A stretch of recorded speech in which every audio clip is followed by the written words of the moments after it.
नमस्कार दोस्तों, मैं हूं विवेक प्रजापति और आज हम बात करने वाले हैं एक बहुत ही ज़रूरी और इंटरेस्टिंग टॉपिक पर। क्रिप्टो के रेगुलेटरी चैलेंज क्या क्या हैं। यानी कि जब दुनिया में क्रिप्टो करेंसी चल रही है तो सरकारें और कानून इसके साथ साथ क्या क्या परेशानियां झेल रहे हैं, क्या रूल्स बन रहे हैं और इसका फ्यूचर क्या होगा। तो वीडियो को अंत तक जरूर देखना, क्योंकि आज का टॉपिक आपको क्रिप्टो की दुनिया की सच्चाई बताएगा। तो चैनल पर नए हैं तो अभी सब्सक्राइब करें, शेयर कर दें इस वीडियो को अपने सारे दोस्तों के साथ जो क्रिप्टो मार्केट सीखना चाहते हैं। मैं बता दूं कि क्लास नंबर हमारा 39 है और अब तक आपने हमारी पिछली क्लासेस को नहीं देखे हैं तो आप हमारे चैनल पर जाइए, जहां आपको क्रिप्टो मार्केट की प्लेलिस्ट बनी हुई मिलेगी। आप वहां से 1 क्लास से लेकर इस क्लास तक की वीडियो को बहुत ही आसान तरीके से देख सकते हैं, सीख सकते हैं। तो चलिए दोस्तों फटाफट से क्लास को शुरू करते हैं। और आज का टॉपिक बहुत ही इंपॉर्टेंट होने वाला है, तो इस वीडियो को अपने सारे दोस्तों के साथ शेयर कीजिए जो क्रिप्टो मार्केट सीखना चाहते हैं। आज का टॉपिक है क्रिप्टो के रेगुलेटरी चैलेंज। ठीक है, सबसे पहले हम जानेंगे रेगुलेशन का मतलब क्या होता है। तो सबसे पहले समझते हैं रेगुलेशन होता क्या है। रेगुलेशन का मतलब होता है नियम या नियंत्रण। ठीक है, आप लिख लेना इसको कॉपी पर। यानी सरकारें और फाइनेंशियल अथॉरिटीज कुछ रूल्स बनाती है ताकि कोई भी सिस्टम गलत दिशा में नहीं जाए। ठीक है, जैसे बैंकिंग सिस्टम में आरबीआई हर चीज को रेगुलेट करता है, लोन्स, डिपॉजिट, करेंसी, ताकि लोगों का जो पैसा है बिल्कुल सेफ रहे। लेकिन बात क्या होता है कि क्रिप्टो जो है डिसेंट्रलाइज्ड है, मतलब इसे कोई गवर्नमेंट या बैंक कंट्रोल नहीं करता है। यही कारण है कि इसे रेगुलेट करना बहुत मुश्किल हो जाता है। ठीक है, इतनी बात समझ में आई। अगला पॉइंट हम जानेंगे क्रिप्टो को रेगुलेट करना मुश्किल क्यों है। अब सवाल यह है कि सरकारें जो है क्रिप्टो को कंट्रोल क्यों नहीं कर पाती है।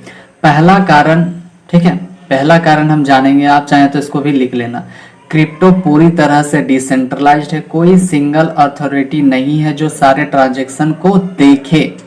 इतनी बात क्लियर है। दूसरा क्या कारण है, तो ब्लॉकचेन पर हर ट्रांजैक्शन एनोनिमस तरीके से होता है, यानी किसी की पहचान छिपी रहती है। ठीक है। तीसरा कारण क्या है, तो क्रिप्टो इंटरनेशनल है, इसका कोई बॉर्डर नहीं है। मतलब अगर कोई व्यक्ति इंडिया से बिटकॉइन भेजे और दूसरा यूएसए में रिसीव करे तो बीच में कोई भी बैंक नहीं होता है। ठीक है, इतनी बात समझ में आई। तो इसीलिए ट्रेडिशनल कानूनों से इसे पकड़ना ऑलमोस्ट इम्पॉसिबल हो जाता है। इतनी बात क्लियर है। चलिए आगे देखते हैं। अब हम जानेंगे सरकारों की सबसे बड़ी चिंता क्या है। ठीक है, ये भी बहुत इंपॉर्टेंट है, तो मेरी बात ध्यान से सुनना। अब देखते हैं कि दुनिया भर की सरकारें क्रिप्टो से इतनी परेशान आखिर क्यों हैं। तो पहला कारण है मनी लॉन्ड्रिंग।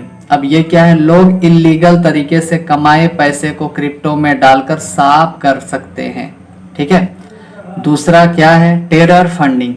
तो क्रिप्टो का मिसयूज आतंकवादी संगठन भी कर सकते हैं, इसीलिए सुरक्षा एजेंसी अलर्ट रहती है। ठीक है, ये भी आप लिख लेना।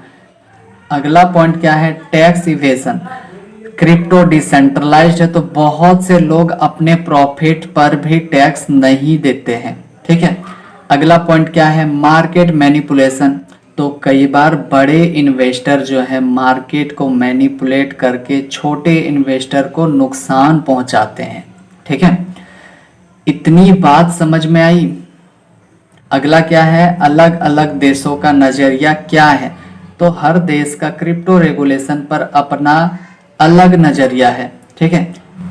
इंडिया की अगर हम बात करें तो इंडिया ने अभी तक क्रिप्टो को लीगल भी नहीं कहा और इलीगल भी नहीं कहा है। सरकार ने 30% टैक्स लगा दिया, लेकिन अभी तक कोई क्लियर लॉ नहीं है इंडिया के अंदर। वहीं अगर यूनाइटेड स्टेट की अगर बात करें तो अमेरिका में कुछ स्टेट्स ने क्रिप्टो को एक्सेप्ट किया, लेकिन वहां एसईओ जैसी एजेंसी इसे रेगुलेट करने की कोशिश कर रही है। ठीक है।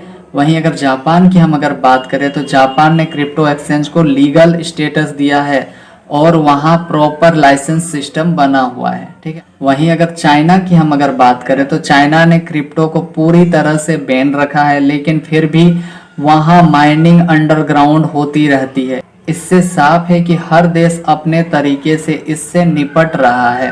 ठीक है, इतनी बात समझ में आई। आगे देखते हैं। 5वां नंबर हम जानेंगे इंडिया में रेगुलेटरी चैलेंज क्या क्या है। तो मैं कुछ बताने जा रहा हूँ, कुछ पॉइंट्स आप नोट कर लेना। ठीक है, तो पॉइंट नंबर 1 आप लिख लेना कि कोई ऑफिशियल फार्म वर्क नहीं है। सरकार ने अभी तक क्रिप्टो को करेंसी नहीं माना है। ठीक है, दूसरा पॉइंट क्या है, आरबीआई और गवर्नमेंट दोनों अलग अलग ओपिनियन रखते हैं। तीसरा पॉइंट आप लिखना, एक्सचेंज को केवाईसी कराना पड़ता है लेकिन ब्लॉकचेन ट्रांजैक्शन को ट्रैक करना मुश्किल है।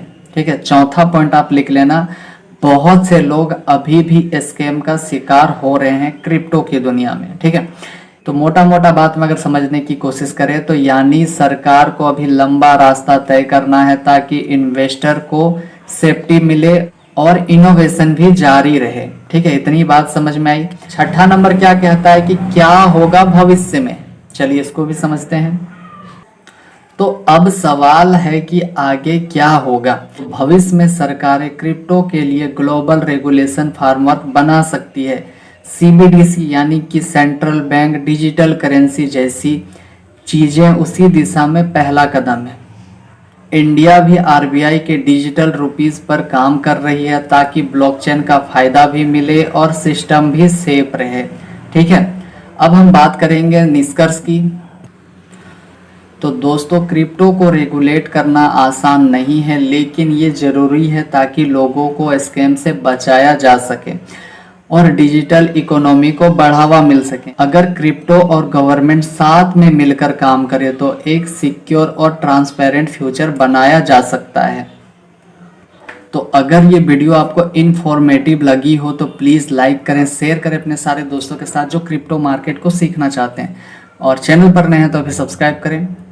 तो चलिए हम मिलते हैं आप सभी से अगली क्लास में। तब तक के लिए आप सभी का बहुत बहुत धन्यवाद, और प्लीज़ जितना हो सके सपोर्ट कीजिए, शेयर कीजिए ज़्यादा से ज़्यादा वीडियो को, और अपना ध्यान रखिए, रिवीजन करते रहिए, नोट्स बनाते रहिए। अपना ध्यान रखिए। बाय।